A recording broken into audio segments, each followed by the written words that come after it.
Is this thing on? Welcome back to Big Mouth, and fancy seeing you here in June. A very welcome, my friends, and especially my enemies. Come in, sit down, no touching. I don't do the touching. If you're feeling charitable, please smash the subscribe button and the like button, and please follow me on Twitter at Movies TV Mad. And welcome to Thursday's edition of the DCEU Daily. One more time.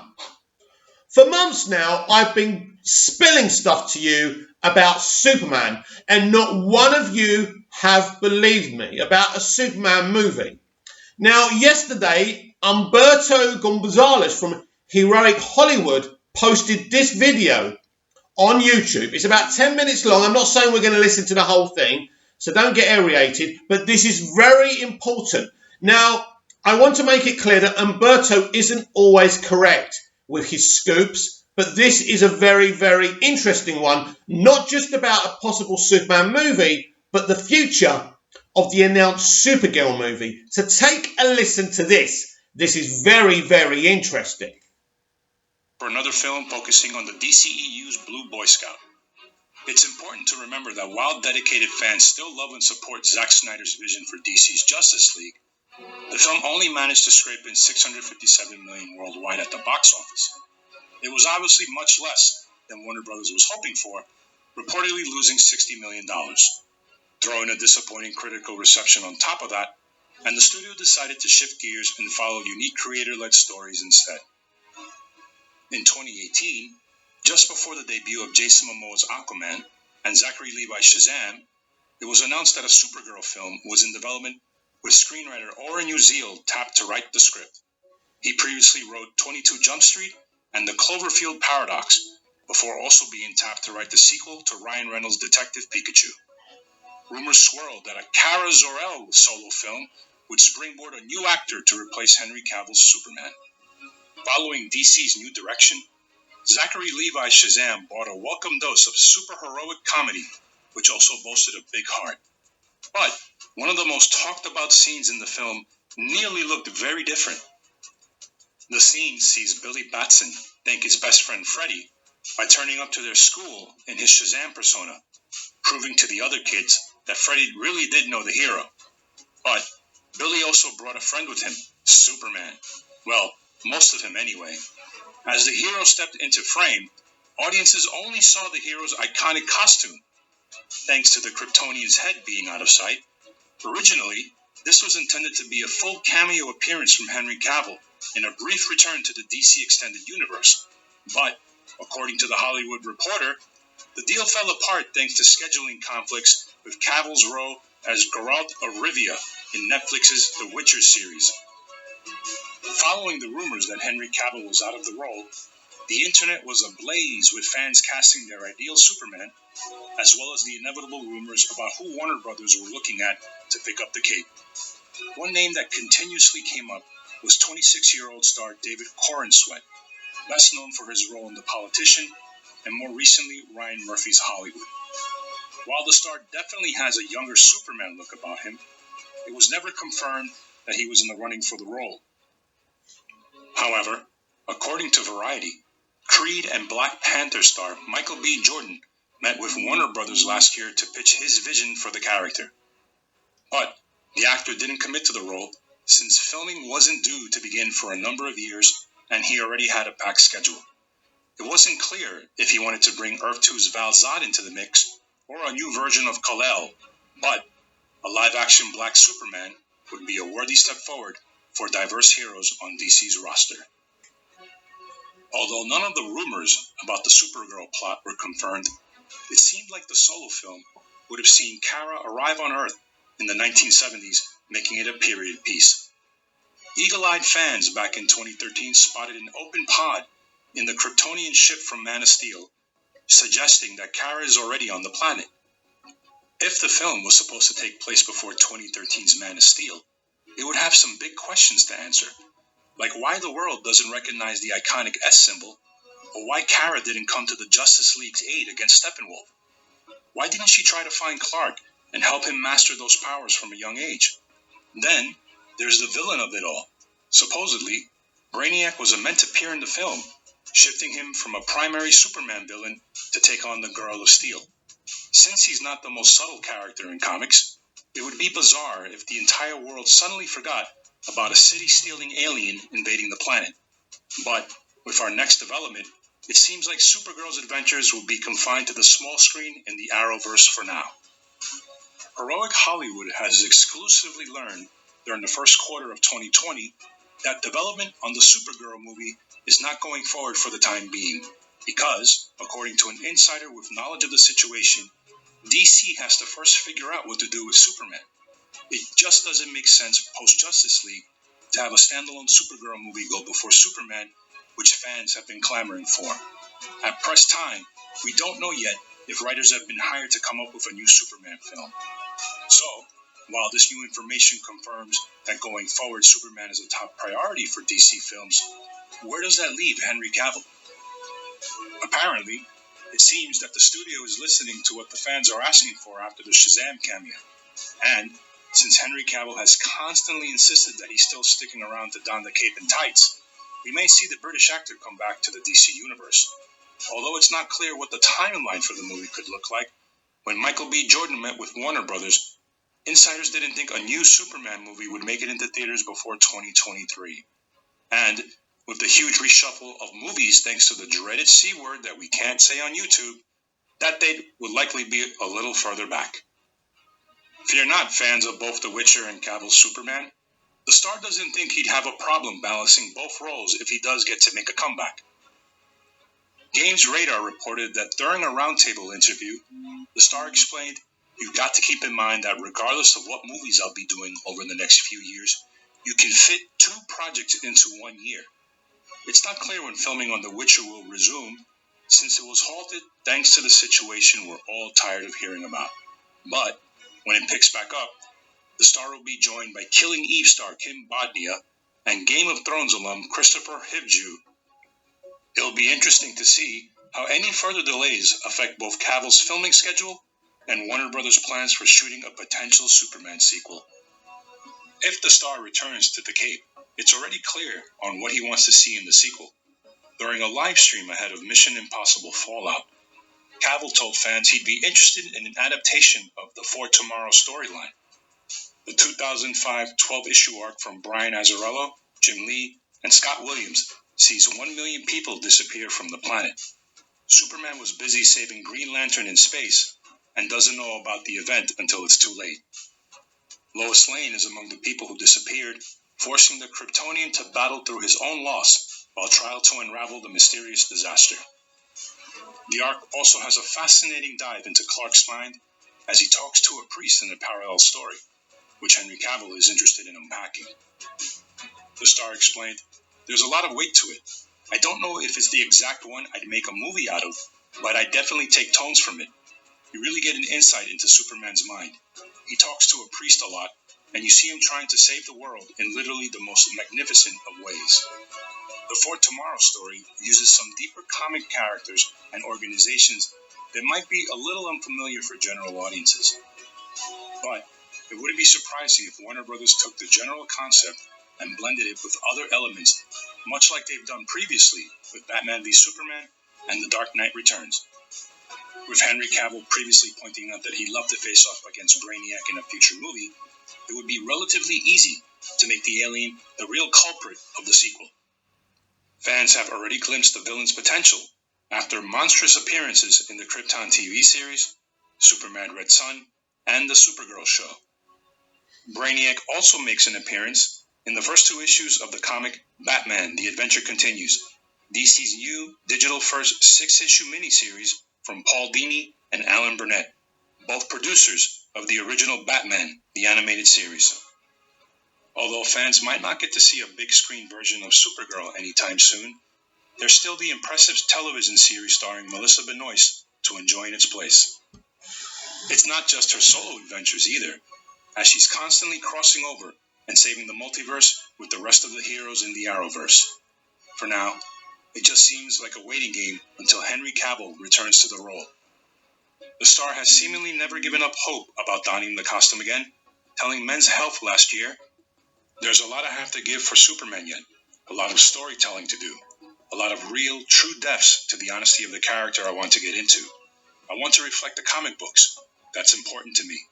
There's a lot of justice to be done for Superman. The status is, you'll see. Fans clearly want to see more from Cavill's Kryptonian, with many calling for his return after the Twitter account for Batman v Superman wished the star a happy birthday. Whether the plans to focus on Superman imply that Warner Brothers is hoping to connect their films a little tighter or not remains to be seen. But DC's most recent solo movies have successfully delivered fresh, lighthearted adventures, which, aside from Birds of Prey, have been financial hits. Even though the Margot Robbie film didn't rake in as much profit as expected, it was still a fun movie to watch. If Henry Cavill returns with a lighter, hopeful Superman, like we briefly saw in Justice League, that could be something truly special to see. In the meantime, we'll just have to wait for Gal Gadot's Wonder Woman 1984 to bring some much-needed hope and levity to the big screen when she arrives later this year. Well, it looks like old Mikey boy was right all along. Or Mick, or whatever you want to call me. Call me Mad Mick, you can call me what you want. A very interesting piece by Humberto Gonzalez. Now, much of it didn't have any validity because he didn't have much information about a Superman film. You have to respect the fact I'd never listened to that before. I didn't vet it. I wanted us to react to it naturally together. That's what I like to do here on this channel. But what is interesting is that what he's saying is they are resting the Supergirl property on the big screen and development has stopped. But this is very important. Development has stopped thanks to COVID-19. Yes, I'm going to say that word for everything.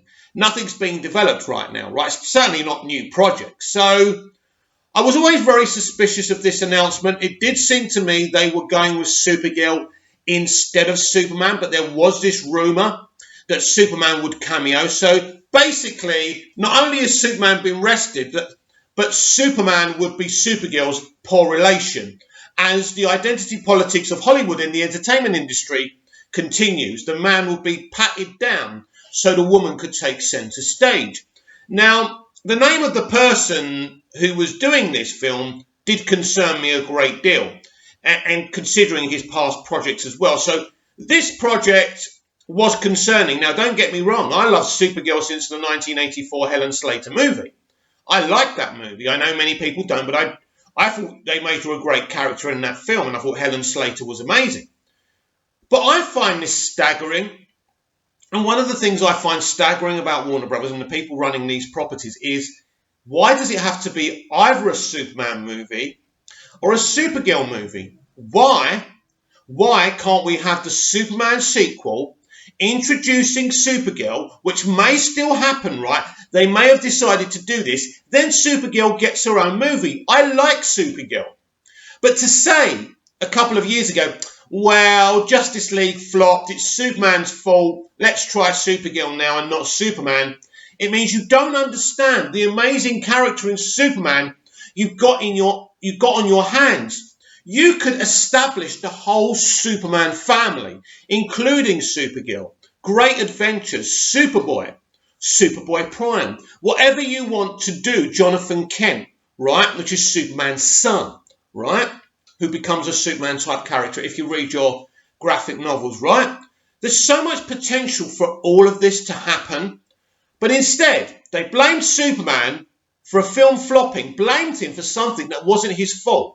Then they decided to rest him. And this whole thing with getting an African-American actor to play Superman, if they're going to play the actual version of Superman in the comics, who's actually a person of colour, I'm fine with that. But to say the proper Earth 1 Superman all of a sudden has changed what he looks like, I'm not down with that. That's not up for debate. That's just how I feel about it. So from what Humberto is saying is they're resting the Supergirl movie, and they're going to focus on Superman. I wonder who could have changed their minds about this. Oh yes, J.J. Abrams. J.J. Abrams has come in with his size 9s, put his boot up Supergirl's jacksie and said, nah, you're not doing that. Superman is the most important character in bloody fiction in DC Comics, and you bloody rested him. We are doing Superman. We are going to have him again, front and centre within the DCEU. But again, what I do find staggering about all of this, that it's either a Superman movie or a Supergirl movie. You should have both. Nothing would please me more for Cavill's Superman to actually be on screen with Supergirl. So I want to see Supergirl within the DCEU, but it doesn't mean either or. It doesn't mean either Superman or Supergirl. Certainly very interesting, but definitely take what Umberto is saying with a pinch of salt. But it's definitely an interesting development, and it kind of backs up some of the stuff I've been saying. But basically, all this confirms really is that J.J. Abrams has come in, has made his authority tell, and a Superman movie is coming. So if we're talking about 2 or 3 years' time, they're going to have to start developing that movie now. Announcements will be made very, very soon. Have you ever heard of the site? So it's Sci-Fi Wire, but basically they have a segment for fangirls, right? So this is a very controversial article. Again, I haven't read it because I want us to experience it together. And basically it says why Henry Cavill deserved a better Superman. Wow. So loads of DCEU Snyder fans have got onto this and DM'd me and said, Mick, can you read this out and give us your opinion on it? And of course, I'm your humble servant, so I'm going to do that. So let's give this a read. For a brief period, Henry Cavill was considered the unluckiest man in Hollywood. The English actor seemingly had everything that the film industry was looking for in a future A-lister. Dazzling good looks, a plummy accent, endless sex appeal, a brand of charm that could easily swing between dapper and dorky. And as is required of all British thespians, the ability to look good in a cravat.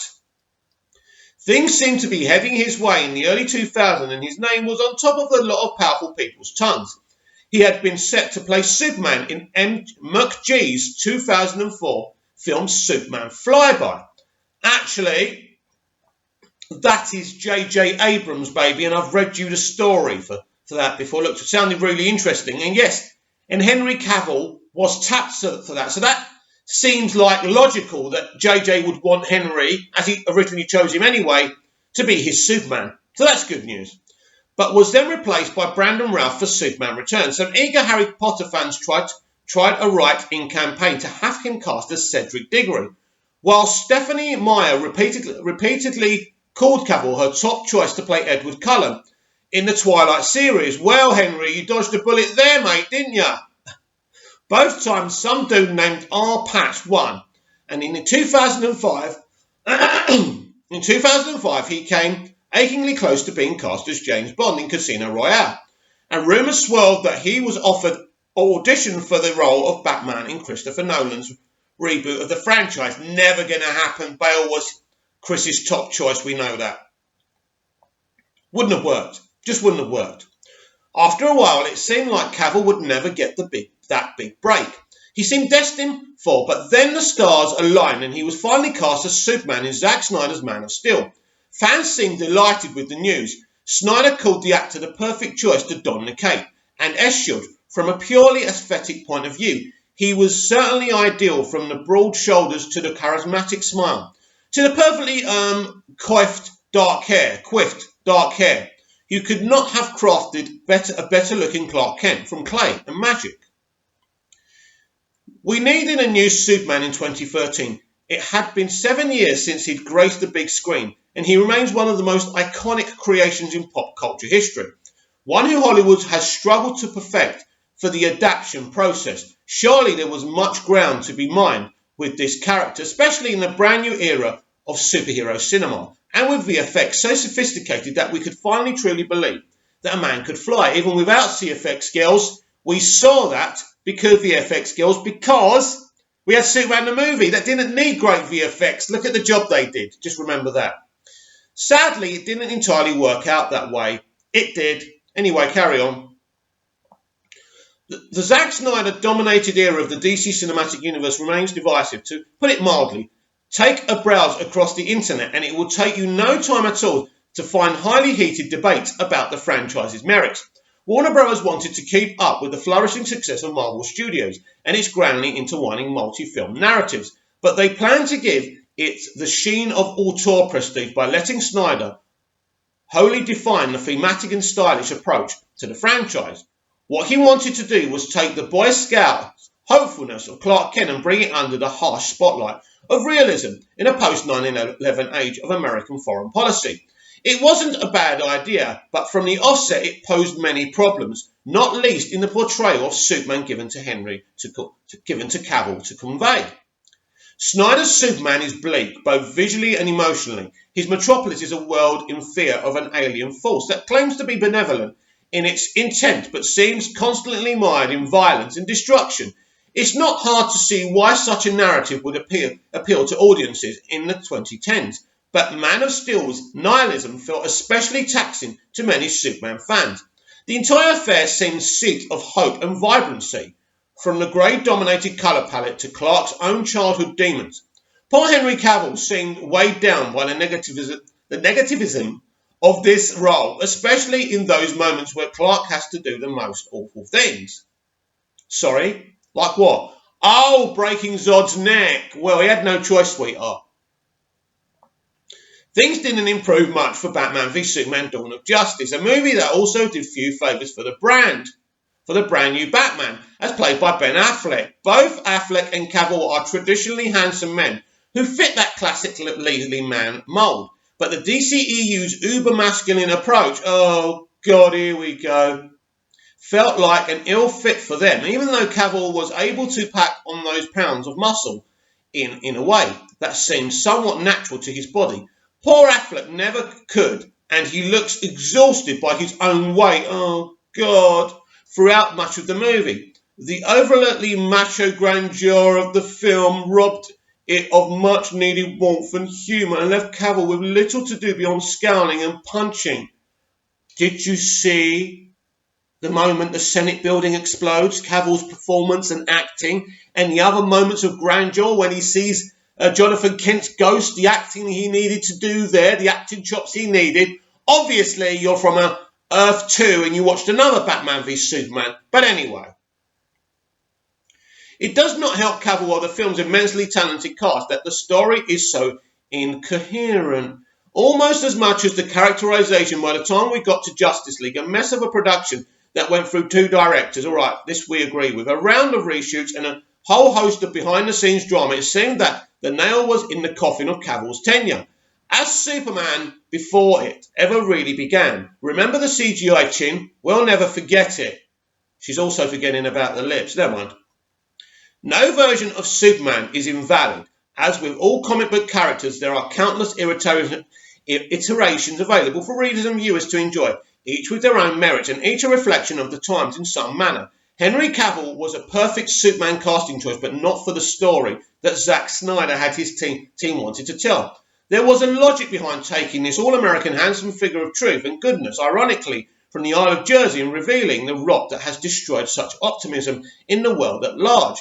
The issue here was that it reduced Cavill to a mere vessel for ideas and not an actor capable of giving a layered performance. What? It makes for great iconography, something the DCU is full of, but not so much in terms of story or people. I don't really understand what you mean there.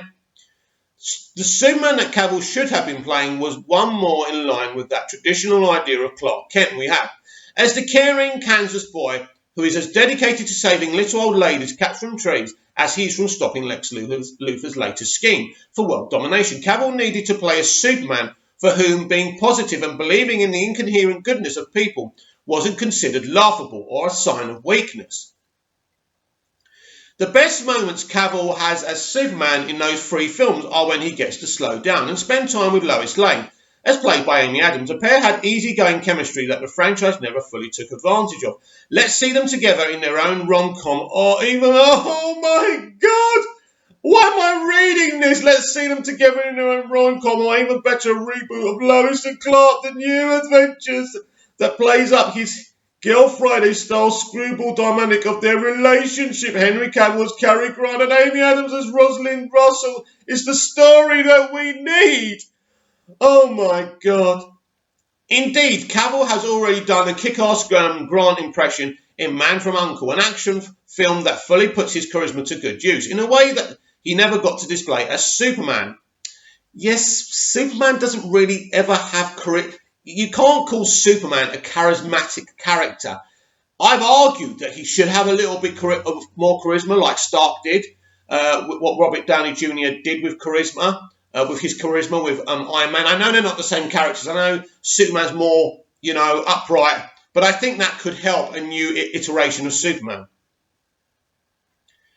Charisma to good use in a way that he never got to display as Superman. Oddly, Cavill seems to have found his most comfortable niche in the world of high fantasy thanks to his passion project, Netflix's The Witcher. He managed to find the right balance between Brownian seriousness and schlockly fun as Geralt of Rivia, and he shines when he's allowed to flex those comic chops, something denied of him by the DCEU.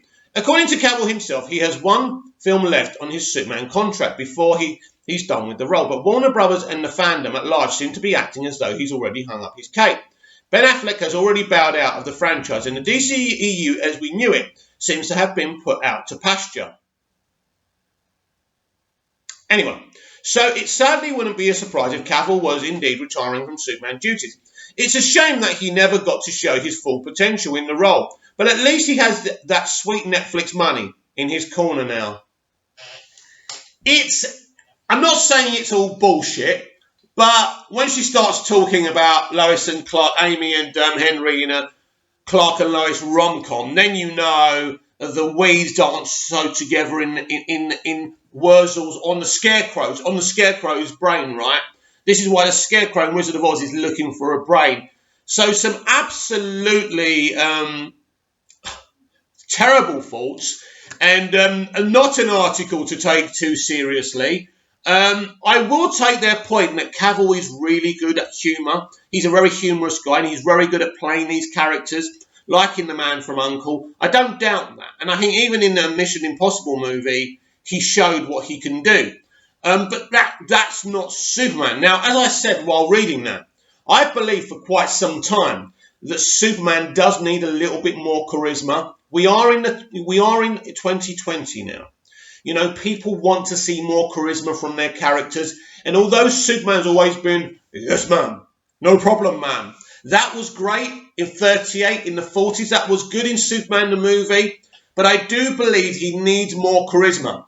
And even in Man of Steel, he didn't have enough charisma. Sometimes you see the charisma spilling out because Cavill is a charismatic guy. So I will take that from them. I do want a future irritation to definitely give our soups in the cake a little bit more charisma. Now, there's always been this debate, Snyder's Superman is too dark, unassuming, it was deconstructive, blah, blah, blah, blah. Look, you've got to understand those arguments and say, yes, it was a darker take. The world that Superman is in is darker. It does represent a more realistic, nihilistic world. Now, I'm okay with that for a vision, but I think we are now having to answer the question how to relate Superman, not just to us, but the whole of the movie-going public. It's important now that a Superman movie makes over $1 billion in the box office. It's important now that Superman is a representation that the mainstream audience want to see. I love Batman v Superman. I love Man of Steel, but these criticisms are kind of there. I'm not saying they're valid in terms of me not liking those films, but I think those films were very good, and now we have to give the other fans what they want. There has to be a balance. So I do want to see a more... It can't always be dark, dark, dark, and it can't always be light, light, light. In fact, you could have a balance, right? Especially in a Brainiac kind of movie. If he's the villain, that would be very interesting. That would be a really dark, compelling story. So I think I do want to see Superman have more charisma. I do want to see a little bit of light-hearted elements now and again. I do want to see the introduction of Jimmy Olsen. But here's the question right now. Nobody knows what's going on with Superman. All I know is J.J. Abrams is coming in. We don't know, in fact, if he will bring Henry Cavill back or if he's going to cast someone else, if he's going to do a new iteration or continue with the one he's got. I would be very surprised if J.J. Abrams is going to carry on somebody else's work. J.J. Abrams is his own man. We saw how frustrated he got with what Disney were trying to make him do with the Star Wars sequel trilogy. So I think J.J. will come in with his own take, which maybe could still be Henry Cavill, but in a new story. A new adventure where they don't continue everything that was set up in Man of Steel or BVS or even Justice League, in fact. In terms of Justice League, that would be a wise move, wouldn't it? So JJ's going to come in with a new iteration, his new take, whether Henry comes in or not. But do I agree with this article's title, which was Why Henry Cavill Deserved a Better Superman? No. Henry Cavill had a great Superman. He was a great Superman. This is a story of realism, of alien invasion, of fitting into a new society where it's a coming out story, if you like. Imagine if Sam Beckett, remember Quantum Leap, he leaps into the 20s and he's gay, right? We all know what's going to happen to him. And this is a bit like Superman. All of a sudden they see this alien with powers, with fire, with heat vision. It's a scary thing, right? And society have to get used to him. But Zack was trying to do that. In his Justice League, ultimately, the world would have embraced him as Superman after rejecting him. This is what happens in life. People have to get used to new things. But in terms of everything else, I genuinely believe now would be the right time for a new iteration, and they really need to create a Superman and a Superman movie for everyone. That's my opinion. And I'll always enjoy this darker, realistic version. And finally today, it's more of the continuation of David Ayer and his fight to get his Suicide Squad movie to be released. Now, he's never going to say that, but this is why he's on Twitter. This is why he's on Instagram. He's cleverly getting the fans together. And as I say, this has got to be the same movement as released the Snyder Cut. But I really do believe now we can get both movies released. And what they did to David's movie is despicable. Things like having a company that edits trailers, editing his film. He had nothing to do with the process of editing his Suicide Squad movie. They took his work and they put a film together that wasn't his film ultimately. Disgusting. Anyway, listen to this. I met someone at SDCC who used to work at WB and saw the film before the reshoot. She said it was the better movie before reshoot, and execs wanted it changed to be more Deadpool-like. So I believe Ayer completed it and changed it as a result of the reshoots.